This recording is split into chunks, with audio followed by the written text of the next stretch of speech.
तरी पण प्रेमाचे महत्त्व सांगत असताना या गोष्टी बोलतो। आई बाप जे असतात मुलीचेही लग्न करून देत असतात आणि मुलाचेही लग्न करतात, बरोबर आहेत का? कुठलाही आई बाप असू द्या, मुलगी असेल तर पैसा लावून ठेवलेला असतो, मुलीचं लग्न करायचं। बरं, बाप जो आहे तो योग्य मुलगा शोधणार, कुळ योग्य शोधणार, मुलगा योग्य शोधणार, पैसे जमा करून ठेवलेले असतात मुलीसाठी। मुलांना गरज पडणार आहेत पैशाची म्हणून बापाने मुलासाठी पैसे गोळा करून ठेवलेले असतात। आई बाप मुलाचं लग्न करून द्यायची तयारी करतात, 20-20 वर्ष त्यांच्यासाठी पैसा जपून ठेवतात, तरी सुद्धा जन्म देणाऱ्या आई बापांना मुलं सोडून जातात, मुली सोडून जातात। काय म्हणणार तुम्ही त्याला?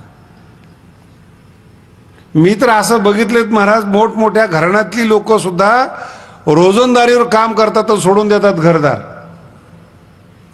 मी मला हे कुतूहलच आहे ज्ञानेश्वरी बाबतीत मध्ये। मी आळंदीमध्ये पळून आलेले जोडपे बरेच आहेत बरं का। हे तीर्थक्षेत्र म्हणजे असं आहे, हाकललं तरी तिथंच आणि पळून आलं तरी अशा ठिकाणी पंढरपूर आळंदीला सापडतं। मी एक मोठ्या घराण्यातली स्त्री होती, तिला विचारलं, अगं तू मोठी आहेस, मी तुझ्या घरी कीर्तनाला आलो होतो, सगळं सोडून इथं आलीस, तू बिगारीचा धंदा करतेस? नाही म्हणे महाराज, काय आता ते होऊन गेलं। मी काय होऊन गेलं मला सांग ना म्हटलं।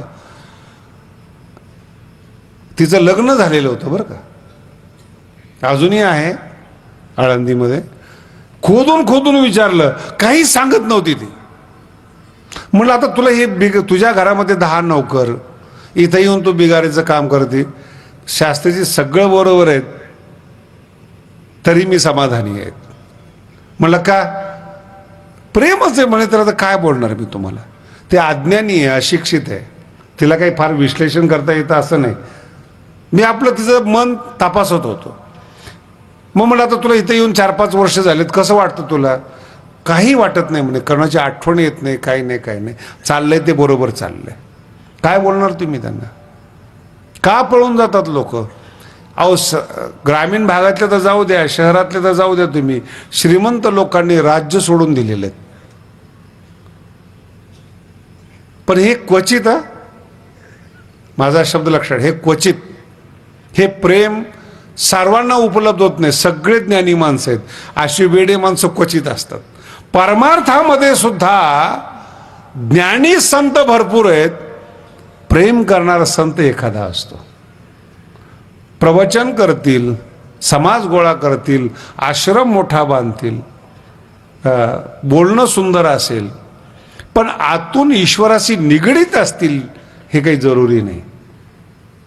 प्रेम असेल ईश्वरावर जरुरी नाहीत, प्रेमाविषयी बोलू शकतात, सांगू शकतात। ही जात वेगळी आहे प्रेमाची, अंतःकरणाचा स्वभाव वेगळा आहे, भयंकर स्वभाव वेगळा आहे। आणि काही सांगता येत नाही, इतकं समय सगळं जग तुटून पडलं त्यांच्यावर ना दुःख होत नाही, पण प्रियकर जर नाही बोललात, सगळं जीवन उद्ध्वस्त झाल्यासारखं वाटतं, याचं नाव प्रेम।